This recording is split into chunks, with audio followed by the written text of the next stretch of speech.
All right, so what we have here is a old and well-worn Kirby self-propelled transmission. These are actually surprisingly really simple, but that being said, I don't recommend tearing one of these apart unless you want to for whatever reason. But if you're just your general person that's trying to fix their vacuum, don't tear into one of these. I would just replace it or have it replaced. So just view this video as entertainment purposes because that's all this is. These particular transmissions you can find on eBay anywhere from about $20 to $40 used. They are very robust. They're very reliable. I've personally never seen one break internally. The only issues that I've personally seen with these wearing out is the cam bracket that goes right here, which is basically what the neutral and drive foot pedal connects onto, and it actuates this. Sometimes that can fail. It's a cheap part. It's like $8 to $10 depending on where you get it. They're readily available. Sometimes these yoke brackets can fail. I know I've seen one that was cracked right here. But generally that doesn't happen. It's only really going to happen if somebody's being really hard on the vacuum or abusing it, you know, stuff like that.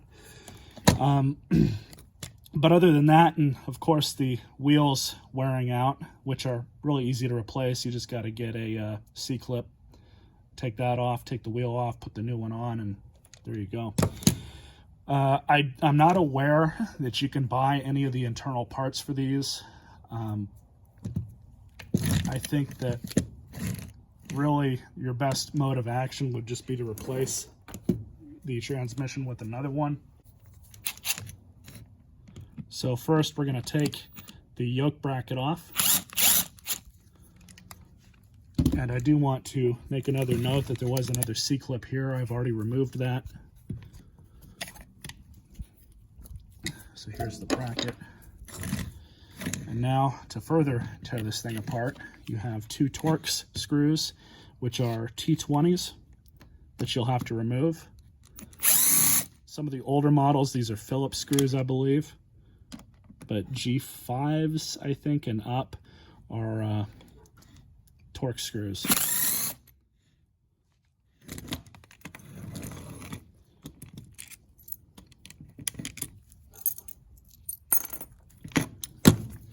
And this one right here is a security screw, or at least it was, so it's got the little nipple in the middle of it.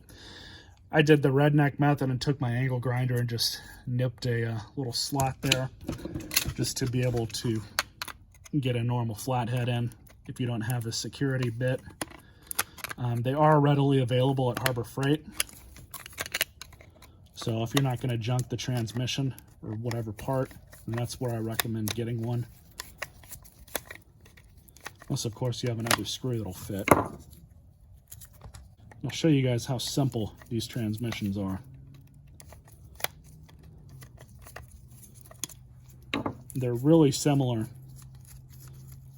well, kind of similar to the transmissions that Hoover was using on their self-propelled vacuums, and kind of like the older Eurekas.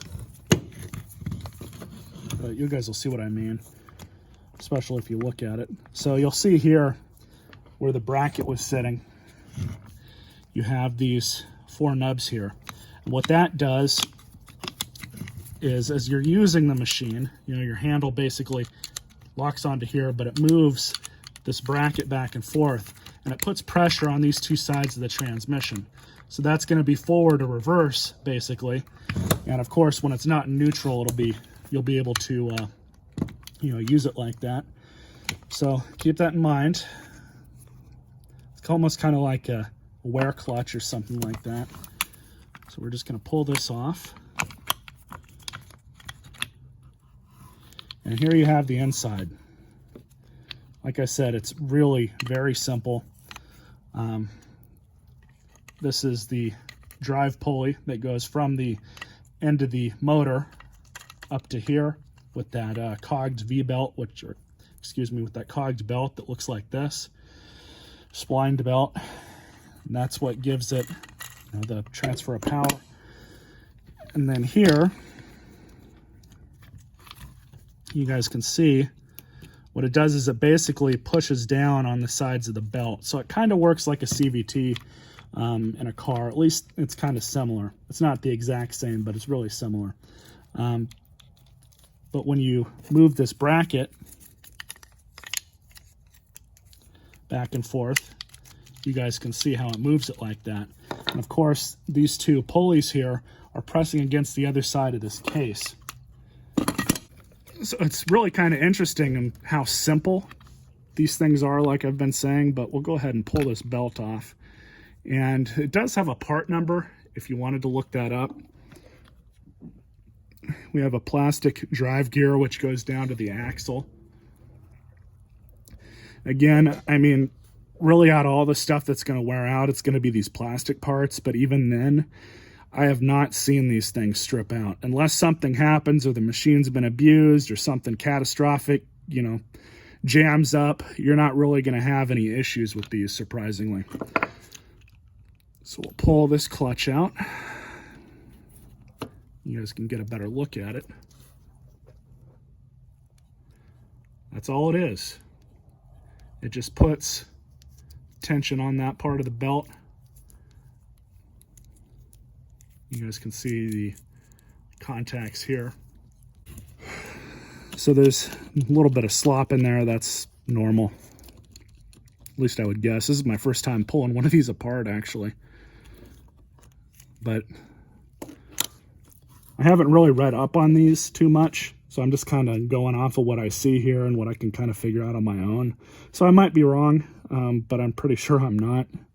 And if I am, it's probably a few small things that I'm sure I'm going to get corrected on, but no big deal. I'm just a tinkerer. I like messing with this stuff and taking things apart and see how they work. But that's really what the inside of one of these looks like. Of